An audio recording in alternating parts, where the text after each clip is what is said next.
तो कल की क्लास में हम लोगों ने क्या पढ़ा था? कल हम लोगों ने देखा था कि जो हिमालय पर्वत है उसका पूरा विस्तार क्या है। ठीक है, शायद आप लोगों को अच्छे से समझ में आ गया होगा। जिसको समझ में नहीं आया ना, एक बार इस ब्लैंक स्लाइड पे वो मेरे साथ याद करने की कोशिश करेगा।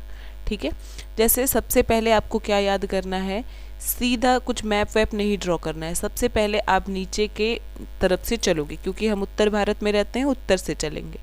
तो सबसे पहले हमने बात किया था कौन सा हिमालय पर्वत पड़ता है, शिवालिक पड़ता है।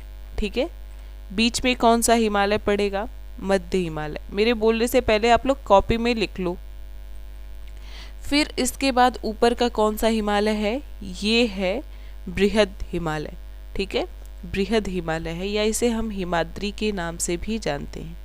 ठीक, अब इसके ऊपर देखिए, ये तीनों हिमालय की श्रेणियां हैं, 3 समानांतर श्रेणी है। इसको नदियों के आधार पे भी बांटा गया है। अगर हम इनके निर्माण के आधार पे बात करें तो सबसे पहले बृहद हिमालय का निर्माण हुआ, फिर मध्य हिमालय का और फिर शिवालिक हिमालय का। ठीक है, अब इसके ऊपर चले तो हमें ट्रांस हिमालय देखने को मिलता है। ठीक है, तो ट्रांस हिमालय में सबसे पहले हम क्या क पढ़ते हैं ना, तो यहाँ पर आप लिख लो काराकोरम हिमालय। ठीक है, ये क्या आ जाता है, ट्रांस हिमालय में सबसे पहले हम क्या देखते हैं, काराकोरम देखते हैं। ठीक है, चलो अब बताओ, आप लोग सोचो, काराकोरम के बाद क्या यहाँ पर बीच का क्या आएगा, लद्दाख आएगा। लद्दाख के बाद फिर क्या आता है, जास्कर आता है। और जास्कर के बाद यहाँ पर मैंने आप लोगों को बताया था कैलाश पर्वत श्रेणी के बारे में। ठीक है, कैलाश पर्वत श्रेणी के मैंने बारे में बताया था। ठीक है, तो हिमालय का ये पूरा एक आप याद कर सकते हो फेज, बहुत ही ज़्यादा इंपॉर्टेंट है एग्जाम के पॉइंट ऑफ व्यू से।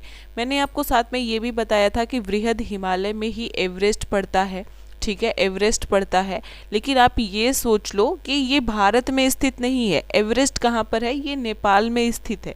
ठीक है, फिर काराकोरम में मैंने आपको बताया था केटू गाडविन आस्टिन पड़ता है। ठीक है, और दूसरा मैंने बताया था कैलाश पर्वत श्रृंखला में ही आपकी कैलाश पर्वत श्रेणी पड़ती है। ठीक है, शिवालिक में मैंने आपको बताया था कि दून से संबंधित, जैसे देहरादून, पोलीदून, ये सारी चीज़ें हो गई ना, वो आपके शिवालिक वाले श्रेणी में पड़ती हैं। ठीक, तो इतनी सारी चीज़ें हमने कल की क्लास में देखा था, जो बहुत ही ज़्यादा इंपॉर्टेंट है आपकी क्लास के लिए। आप इसको रेंज इसका कैसे किधर से लगाते हैं, ये ज़्यादा इम्पॉर्टेंट है। तो चलिए अब आज हम पढ़ेंगे उत्तर हिमालय के बारे में, या उत्तरी मैदान के बारे में हम पढ़ेंगे, नॉर्थर्न प्लेन्स के बारे में पढ़ेंगे। ठीक है, अगर हम इसके पोजीशन की बात करते हैं, स्थिति की बात करते हैं, तो पोजीशन में अगर हम देखें तो हिमालय के दक्षिण में स्थित है। ठीक है, इस तरीके से अगर आप ड्रॉ करते हो तो ये क्या हो गया, ये हिमालय हो गया। हिमालय के नीचे हम आते हैं, अच्छा, नेपाल के जस्ट नीचे ही क्या है, उत्तर प्रदेश है। और आपको पता होना चाहिए पूरा ये यूपी क्या है, ये पूरा यूपी जो है ये नॉर्थर्न प्लेन्स में आता है, यानी कि उत्तरी मैदान में आता है। ठीक है, तो अगर आप यूपी के हो तो बहुत ही आसान से समझ सकते हो कि यहाँ का मैदान पूरी तरीके से कैसा है, फ्लैट है, मतलब समतल है। ठीक है, यहाँ का मैदान कैसा है, समतल है। तो ये मैदान समतल कैसे हुआ, ये हमारे लिए बहुत ही ज़्यादा इम्पॉर्टेंट है। ठीक, तो यहाँ पर एक पॉइंट आप पढ़ रहे हो कि सिंधु, गंगा, ब्रह्मपुत्र और उनकी सहायक नदियों द्वारा निर्धारित जलोढ़ निक्षेपों द्वारा निर्मित है। यानी कि हम कह सकते हैं कि जो उत्तरी मैदान है ये नदियों के द्वारा लाए गए मलबे से बना हुआ है। ठीक है, चलो मैं आपको एक चीज़ समझाती हूँ। देखिए, पहले ऐसा माना जाता था ना कि जो ये मानसरोवर झील है, यहाँ से 3 नदियाँ निकलती हैं। कौन कौन सी, सिंधु निकलती है, और कौन सी निकलती है, सतलज निकलती है, और कौन सी निकलती है, और निकलती है ब्रह्मपुत्र। ठीक है, ब्रह्मपुत्र निकलती है। तो एक चीज़ जान लो, आज हम नदियों का विस्तार कुछ इस तरीके से देखते हैं। सिंधु ऐसे चली जाती है, सतलज ऐसे चली जाती है, और ब्रह्मपुत्र इस तरीके से आकर के भारत में प्रवेश करती है। ठीक है, लेकिन पहले ऐसा नहीं था। अब हमारा बीच का भाग जो है उत्तरी मैदान थोड़ा ऊंचा हो गया है, जिसकी वजह से ऐसा माना जाता है कि नदियों ने अपना क्या कर लिया, रास्ता बदल लिया है। ठीक है, पहले माना जाता था सिंधु भी ऐसे बहती थी, सतलज भी ऐसे ही बहती थी और ब्रह्मपुत्र भी ऐसे बहती थी, मतलब तीनों नदियां एक ही दिशा में बहती थी।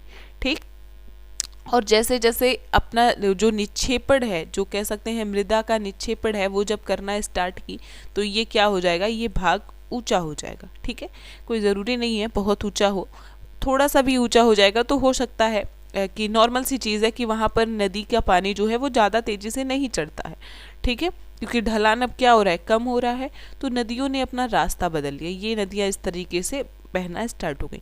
लेकिन जो नदी का ये विस्तार है, सॉरी, ये जो उत्तर भारत का विस्तार है, ये नदियों के द्वारा लाए गए निक्षेपों से बना है। ठीक है, तो बहुत समय पहले की ये सारी चीज़ें हैं।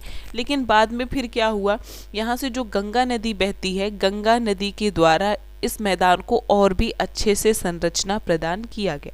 ठीक है, गंगा और गंगा की सहायक नदियों के द्वारा।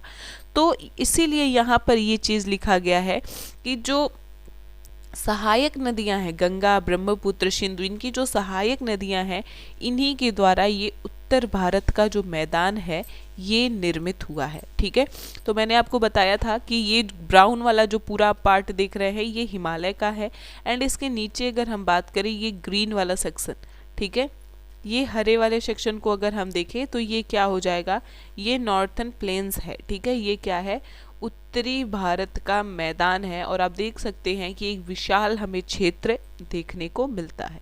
ठीक है, चलिए नेक्स्ट स्लाइड पे आएंगे, और यहाँ पर क्या लिखा गया है कि ये नदियाँ मैदान, उपजाऊ भूमि और खेती प्रदान करती हैं।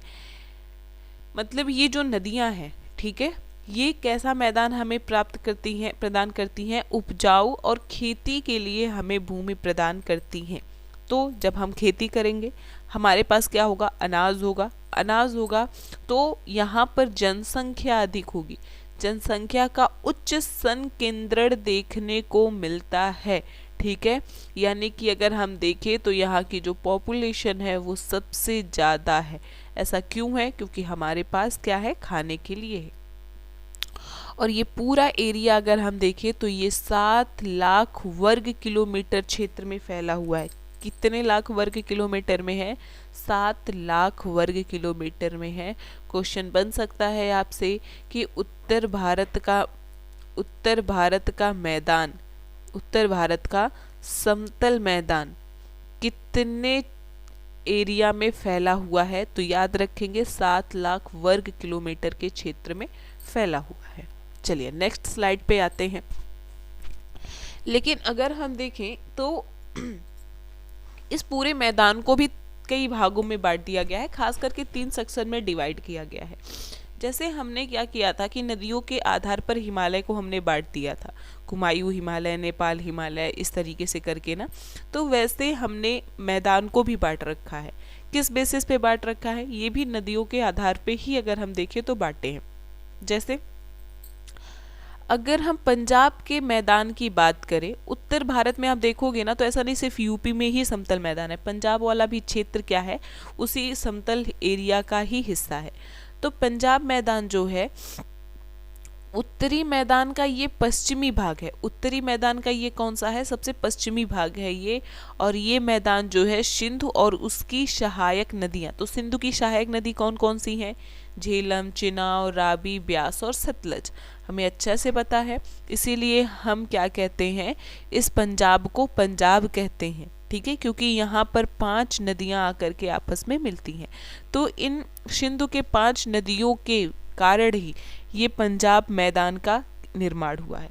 ठीक है, फिर बीच का हिस्सा अगर हम देखें तो ये गंगा का मैदान कहलाता है। गंगा का मैदान घग्गर और तीस्ता नदी के बीच में फैला हुआ है।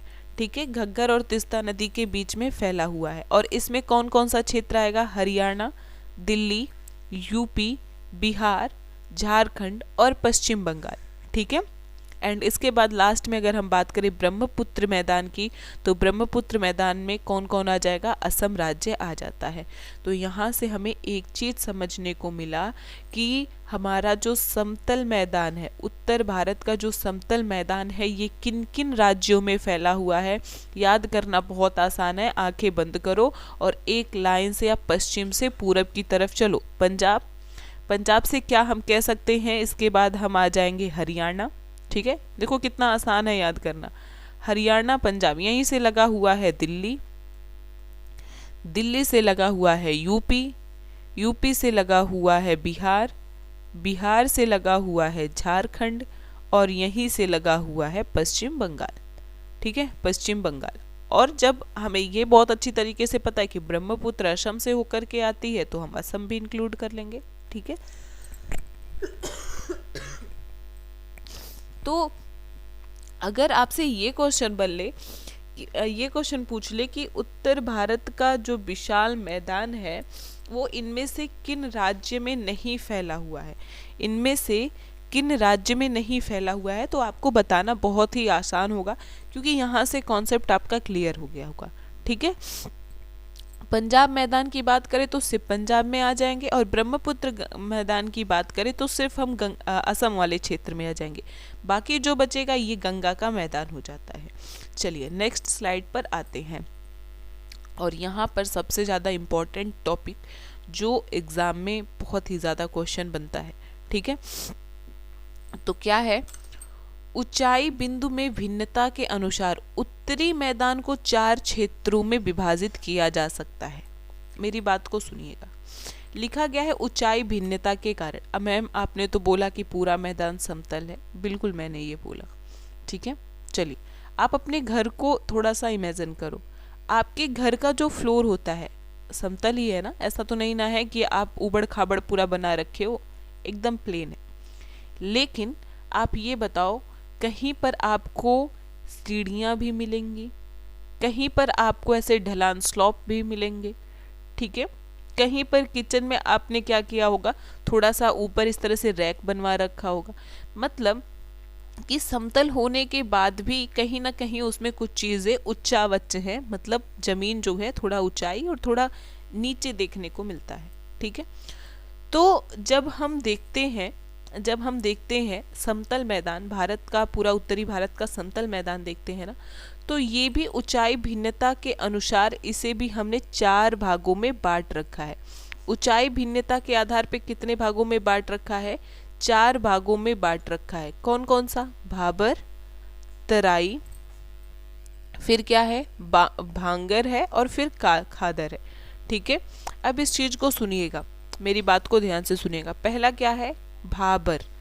भाबर क्या है, नदियां पहाड़ों से उतरकर शिवालिक के ढलानों के समानांतर लगभग 8 से 16 किलोमीटर की चौड़ाई संकरी पट्टी में कंकड़ जमा करती हैं, जिसे भाबर के नाम से जानते हैं। ठीक है, इस चीज को सुनिएगा, यहाँ पर हम देखते हैं, ये देखो ये ट्रांस हिमालय था।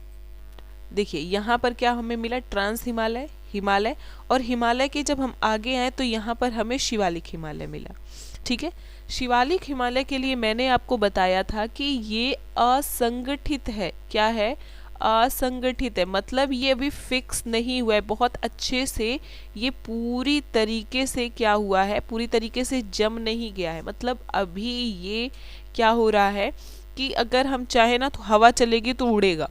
मतलब कहने का सेंस ये है कि अगर आपका घर बन रहा है और घर पे क्या है कि जो आप घर पे मटेरियल यूज़ करते हो, अगर वो फिक्स नहीं हो गया है, मतलब सीमेंट मिलने के बाद वो पूरी तरीके से फिक्स नहीं हो गया है, तो अगर बारिश होता है, अगर हवा चलती है तो उसमें निक्षेपण होता है। सेम कंडीशन है, जो शिवालिक है इसकी भी यही कंडीशन है। ये क्या होता है, इसका भी निक्षेपण हो रहा है। ठीक है, या आप कोई भी ले लो, संगठित क्षेत्र भी रहेगा तो निक्षेपण होता ही होता है। ठीक है, मतलब कि चाहे कोई भी चीज़ आप पूरे यूनिवर्स में देखोगे ना, तो कोई भी चीज़ परमानेंट नहीं है। तो जब शिवालिक हिमालय से जब बारिश होता है, इसका कह सकते हैं या किसी भी कारण से जब ये छोटे छोटे पार्ट में टूटता है तो इस तरीके से ये मोटे मृदा या हम कह सकते हैं कंकड़ों का निर्माण करता है। और ये जो पूरा हिस्सा फैला है ये 8 से 16 किलोमीटर में फैला है। कितने किलोमीटर में? 8 से 16 किलोमीटर में फैला है।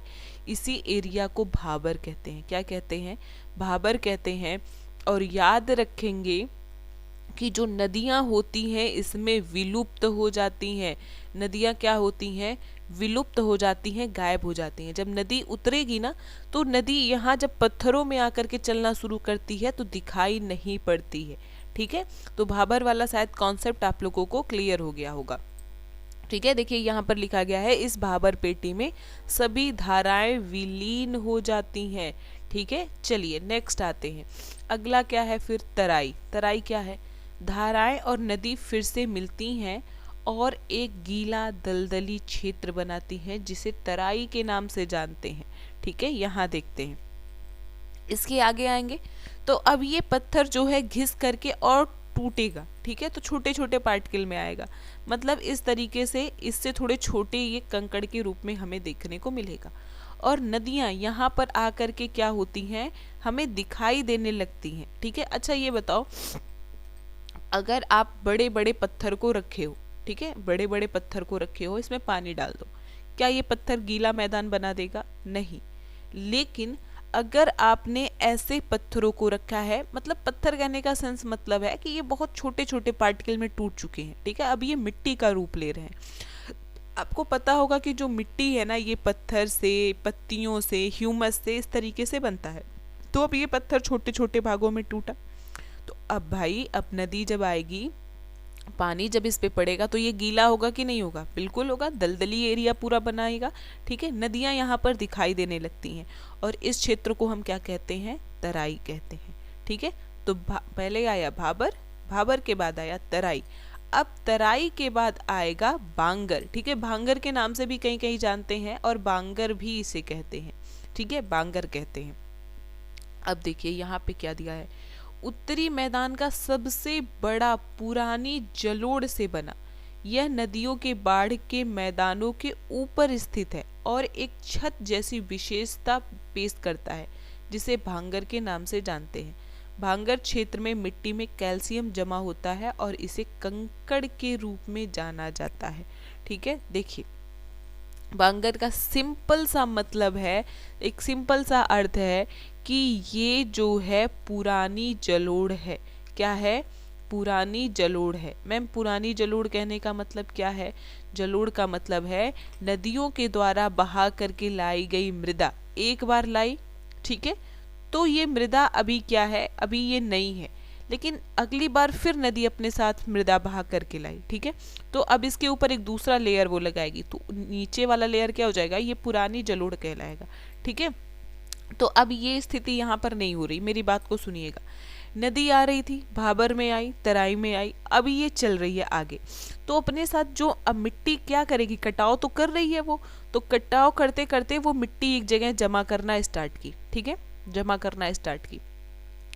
चलो एक बार तो जमा कर दी, फिर अगले साल आ रही है। अगले साल आने का मतलब कि बाढ़ के टाइम पे।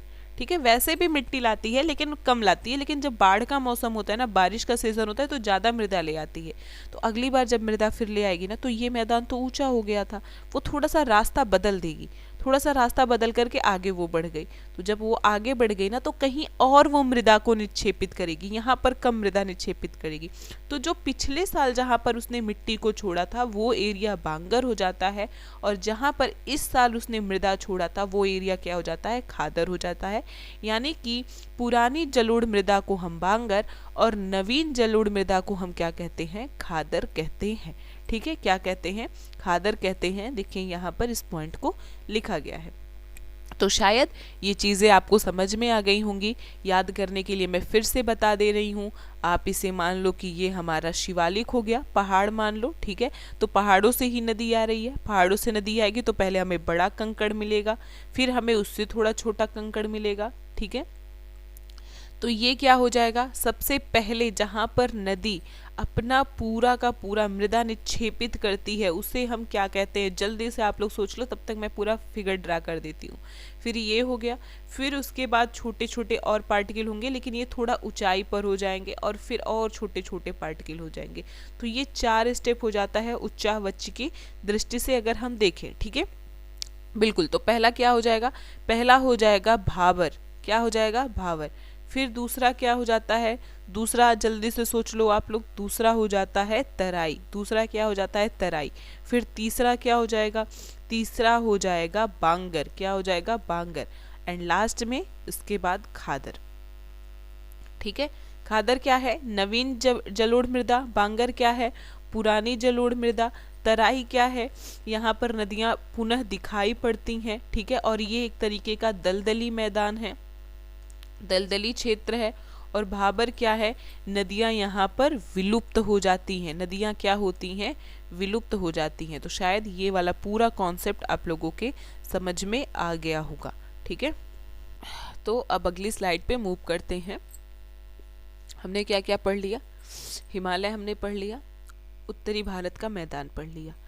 अब क्या पढ़ेंगे, तो अब प्रायद्वीपीय पठार पढ़ेंगे। मतलब आगे का तीसरा जो भारत की भौगोलिक संरचना में जो तीसरा प्रकार है वो है प्रायद्वीपीय पठार। तो प्रायद्वीपीय पठार की स्थिति देखिए क्या है। उत्तरी मैदान के दक्षिण में, हिमालय के दक्षिण में हमें मिला उत्तरी मैदान, उत्तरी मैदान के दक्षिण में हमें मिला प्रायद्वीपीय पठार। ठीक है, अनेक पर्वत श्रृंखलाओं और घाटियों वाला क्षेत्र है ये। आप याद रखेंगे कि ये जो प्रायद्वीपीय पठार है ये बहुत सारी पर्वत श्रृंखलाओं वाला क्षेत्र है, एंड बहुत सारे वैलीज यहाँ पे मिलेंगी, बहुत सारी घाटियाँ मिलेंगी।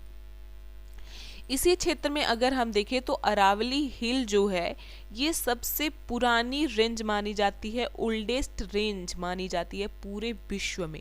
ठीक है, दुनिया की सबसे पुरानी पर्वत श्रेणी में अरावली देखने को मिलती है, और इसकी सीमा उत्तर पश्चिम की ओर है। कहाँ पर है, ये रहा हमारा उत्तर और ये रहा हमारा पश्चिम। तो इसकी सीमा क्या है, उत्तर पश्चिम की ओर है।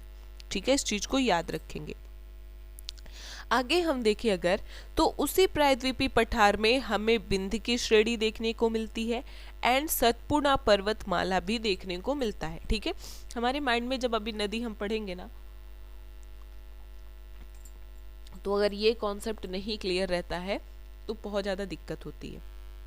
हम सोचते हैं कि हिमालय तो उत्तर में है, तो नदियाँ कैसे दक्षिण से बह करके उत्तर में आ रही हैं।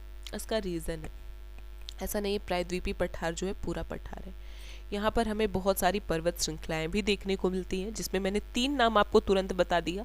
पहला अरावली, दूसरा विंध्य पर्वत श्रेणी, तीसरा सतपुड़ा पर्वत श्रेणी। ठीक है, और इन्हीं विंध्य और सतपुड़ा के बीच से ही नर्मदा और ताप्ती, ठीक है, ये नदियां होकर के बहती हैं। और ये नदियां जो है पश्चिम की ओर बहने वाली और अरब सागर में मिलने वाली नदी है। ठीक है, पश्चिम की ओर ये नदी बहती है और कहाँ गिरती है, अरब सागर में गिरती है।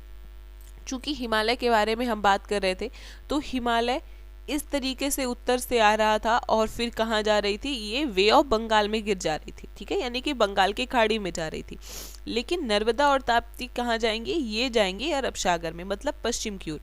मैक्सिमम नदियाँ पूरब की ओर और कुछ नदियाँ पश्चिम की ओर गिरती हैं। ठीक है, चलिए आगे बात करते हैं।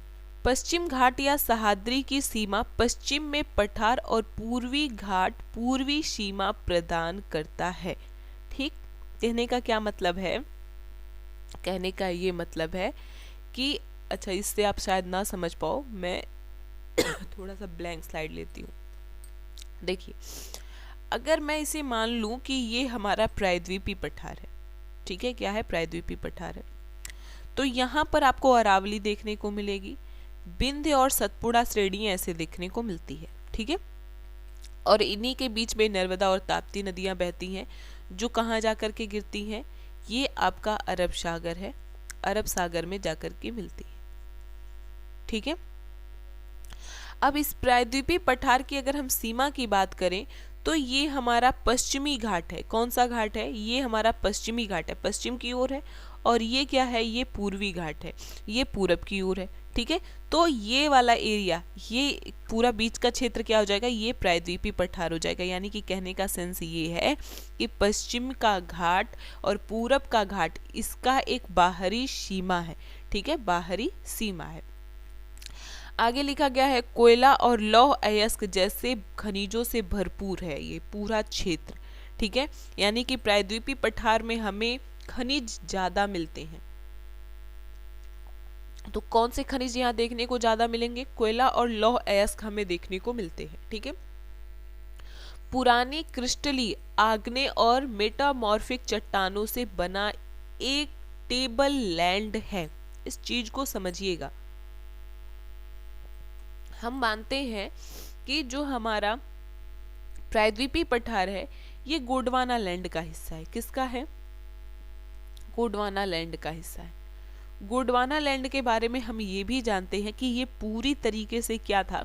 पूरी तरीके से ये जमा हुआ, या हम कह सकते हैं कि ऐसा हिस्सा है जिसमें, अच्छा ठीक है, पहले इस चीज को समझो। आपके सामने मैं दो पत्थर रखती हूँ, एक चूना पत्थर है, ठीक है, एक चूना पत्थर है और एक ग्रेनाइट है, ग्रेनाइट है। तो आप बताओ इसमें से ज्यादा कठोर कौन होगा? जल्दी से सोच लो अपने माइंड में, ज्यादा कठोर कौन होगा? कठोर कहने का मतलब किसे आप बहुत आसानी से नहीं तोड़ पाओगे। तो आपको पता होगा ग्रेनाइट। ठीक है, क्या है? ग्रेनाइट। चूना पत्थर बहुत आसानी से गल जाएगा और बहुत आसानी से टूट जाएगा। ठीक है, सेम कंडीशन है। आप चूना पत्थर को उत्तरी भारत का मैदान मानो, मतलब बहुत आसानी से इसमें निक्षेपण होगा, बहुत आसानी से आप इसे बना पाओगे। लेकिन जो गोंडवाना लैंड का हिस्सा था ना, आग्नेय शैल के बारे में आप पढ़ोगे तो आपको पता होगा कि ये पूरी तरीके से ज्वालामुखी से निर्मित होता है। ठीक है, ज्वालामुखी से निर्मित होता है। तो ज्वालामुखी का से जब निर्मित होगा तो लावा से बना होगा, तो लावा पूरी तरीके से हार्ड होता है। ठीक है, क्या होता है? हार्ड होता है। तो कहने का सेंस ये है कि जो गोंडवाना लैंड का हिस्सा है ये पूरी तरीके से आग्नेय चट्टान और कायांतरित चट्टानों से बना हुआ है। ठीक है, और ये हिस्सा जो है एक टेबल लैंड है। टेबल लैंड कहने का मतलब है कि ये जमीन से ऊंचा तो है लेकिन ऊपर जाकर के क्या हो जाता है? समतल हो जाता है। हम पठार किसे कहते हैं? पठार हम उसे कहते हैं जो हमारे आसपास के भूभाग से, ठीक है, आसपास के भूभाग से, तो क्या है? ये आसपास के भूभाग से पूरी तरीके से क्या होता है? ऊपर उठा हुआ होता है। कहने का सेंस क्या है कि आप देखोगे ना, ऊपर जाकर के ये पूरी तरीके से समतल हो जाएगा। पहाड़ों में क्या हो रहा था? ये ऊंचा तो उठा था लेकिन ऊपर जाकर के शंकु बन रहा था। ठीक है, तो टेबल लैंड कहने का मतलब है कि ऊंचा तो है लेकिन ऊपर जाकर के समतल हो जाता है। ठीक है, फिर आगे लिखा गया है इसका निर्माण गोंडवाना भूमि के टूटने और बहने के कारण हुआ है। जो गोंडवाना लैंड है उसी के कारण ही हमारा प्रायद्वीपीय पठार का निर्माण हुआ है, और जहाँ पर ये टूटने से बना हुआ है। ठीक है, जो हम कह सकते हैं जो हिस्सा गोंडवाना लैंड के टूटने से बना है वहाँ पर हमें काली मिट्टी का क्षेत्र देखने को मिलता है। ठीक है, क्योंकि हमने ये चीज़ पढ़ रखा है कि आग्नेय चट्टान से जब टूट करके कोई मृदा निर्मित होती है तो वो काली मृदा का निर्माण करती है, काली मृदा का निर्माण करती है। तो गोंडवाना लैंड में जब आप जाओगे ना तो वहाँ पर आपको काली मिट्टी का भी क्षेत्र देखने को मिलता है, जिसे हम डेक्कन ट्रैप के नाम से जानते हैं। किस नाम से जानते हैं? डेक्कन ट्रैप के नाम से जानते हैं।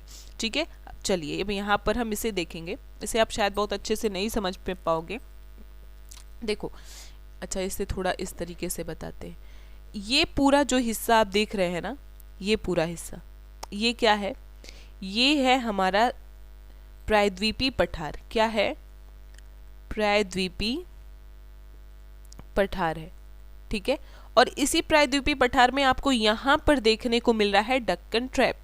ठीक है, आप यहाँ देख सकते हो रेड कलर का जो हिस्सा ये देख रहे हो, ये क्या है? डेक्कन ट्रैप लिखा गया है।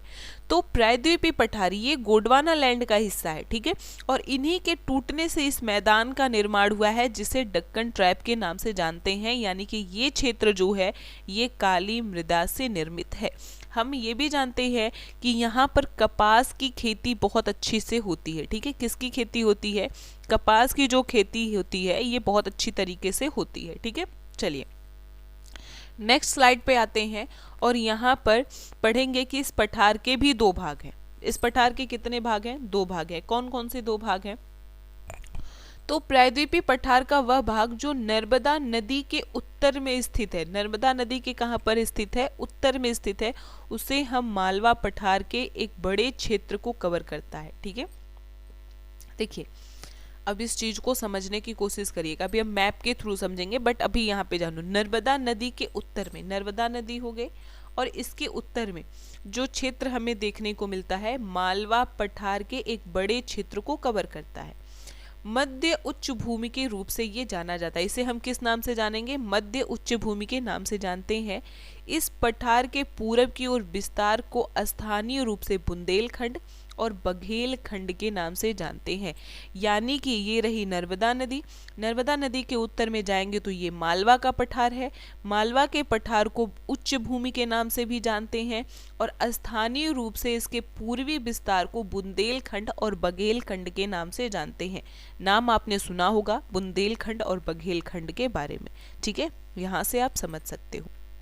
देखो ये क्या हो गया, ये आ रहा है आप यार ये आपकी नर्मदा नदी, नर्मदा और ताप्ती। अभी हमने पढ़ा है ना कि ये इस तरीके से निकलती है और जाकर के कहाँ गिरेगी? अरब सागर में गिरेगी। ठीक है, देखो अब इसके हम उत्तर में चले, मालवा का पठार मिला। मालवा पठार के हम पूरब में चले तो बुंदेलखंड का पठार और बघेलखंड का पठार हमें मिला। ठीक है, बहुत ही ज़्यादा इंपॉर्टेंट है, क्वेश्चन यहाँ से बनता है आपके एग्जाम में, तो इसे नोट डाउन करेंगे। ठीक है, देखिए यहाँ पर पहला ये लिखा गया है सेंट्रल हाईलैंड्स, यानी कि उच्च मध्य उच्च भूमि। इसे हम हिंदी में किस नाम से जानते हैं? मध्य उच्च भूमि। ठीक है, और इसी को डिवाइड करें तो ये मालवा का पठार हो गया, ये बुंदेलखंड का पठार हो गया और ये क्या हो गया? बघेलखंड का पठार हो गया। नीचे आप देखोगे तो ये क्या है? ये जो सेकंड नंबर यहाँ पे लिखा गया है ये है दक्कन ट्रैप। ठीक है, दक्कन ट्रैप नहीं, ये प्रायद्वीपीय पठार है। क्या है? प्रायद्वीपीय पठार है। ठीक है, और छोटा नागपुर पठार भी आपने सुना होगा, तो ये छोटा नागपुर का पठार है। ठीक है, फिर से मेरी बात को सुन लीजिए आप लोग। दक्कन पठार के ऊपर, दक्कन के पठार के ऊपर नर्मदा नदी, नर्मदा नदी के ऊपर हम जाएंगे मालवा का पठार, मालवा पठार के जाएंगे हम पूरब में तो बुंदेलखंड का पठार और बघेलखंड का पठार। बुंदेलखंड पठार, बघेलखंड पठार और मालवा के पठार को मिला करके इसे हम मध्य उच्च भूमि के नाम से जानते हैं। ठीक है, देखिए आपसे बहुत सारे लोग पूछेंगे कि भारत में कितने पठार पाए जाते हैं, भारत में कितने पठार हैं। ठीक है, तो हमारे माइंड में अगर आप ज़्यादा नहीं पढ़े हो, थोड़ा डिस्क्राइब करके नहीं पढ़े हो, तो हमारे माइंड में सिर्फ एक चीज़ आता है, दक्षिण भारत का पठार या दक्कन का पठार। क्या आता है? दक्कन का पठार। लेकिन एक्चुअल में ये नहीं है, हमारे भारत में सिर्फ एक पठार नहीं है। पठार कहने का क्या मतलब है? आसपास की भूमि से ऊंचा उठा हो और ऊपर जाकर के समतल हो जाए।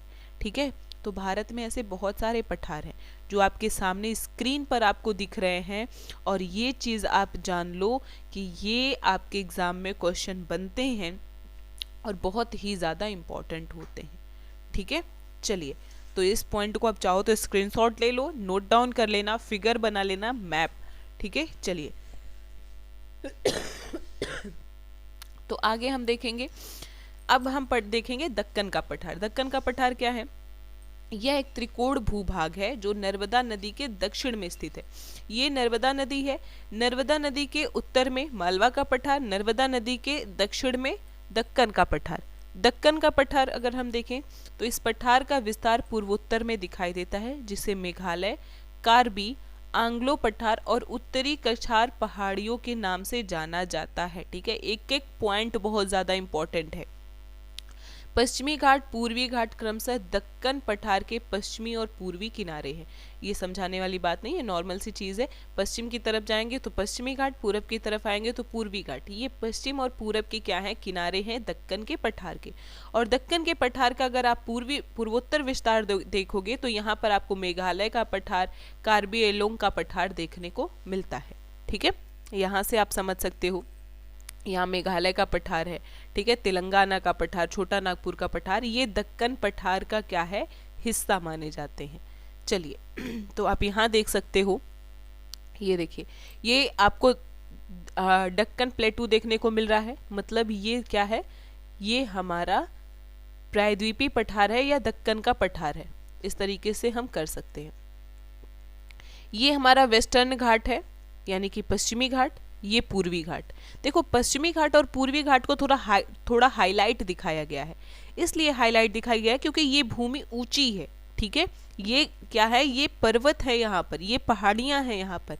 इसके आगे आप चलोगे तो ये छोटा नागपुर का पठार है, ठीक है, छोटा नागपुर का पठार है। इसके आगे आप यहाँ पर आओगे तो यहाँ पर मेघालय का पठार है और यहीं पर कार्बी एलोंग का पठार देखने को मिलता है, ठीक है।